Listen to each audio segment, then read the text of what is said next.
करेंगे। अगर यहाँ से हमें फल खट्टा मिलेगा तो आगे से मिठाई नहीं मिलेगी। हम पूरा क्लियर कट बोल देते हैं आपको यहाँ से कि अगर फ्रूट आपका सही होगा तो आपकी मार्केट भी सही बनेगी। अगर आपकी फ्रूट की कमी में होगी, दाग होगा जैसे बाकी पार्टियों का है, तो हम भी वही दागी का रेट ही लगाएंगे आपके साथ आगे। तो देख लीजिए ना, ये जमीनों का मसला या उस वक्त जो हालात थे, इन हालात की तरह को किसने रिप्रेजेंट किया।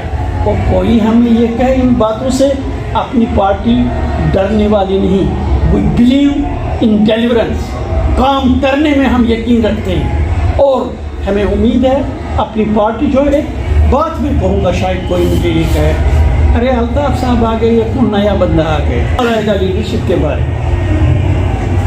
उनसे सवाल कीजिए, जब जम्मू कश्मीर में गवर्नर्स रूल हुआ था, जब सारी पार्टियों ने इत्तेहाद किया था हम हुकूमत बनाएंगे, उस हुकूमत का सरबराह इन्होंने किसको नामजद किया था, याद है किसी को? अल्ताफ। उसमें नेशनल कॉन्फ्रेंस की जमात थी, फारूक अब्दुल्ला था, उमर था, महबूबा थी, कांग्रेस वाले थे, ये सारे थे। किसके पीछे चले थे? आज इस पे क्या उंगली उठा सकते हैं?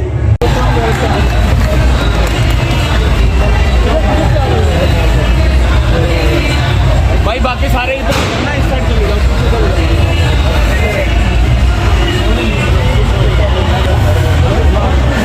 उधम सिंह साहब कहाँ है? उधम सिंह साहब,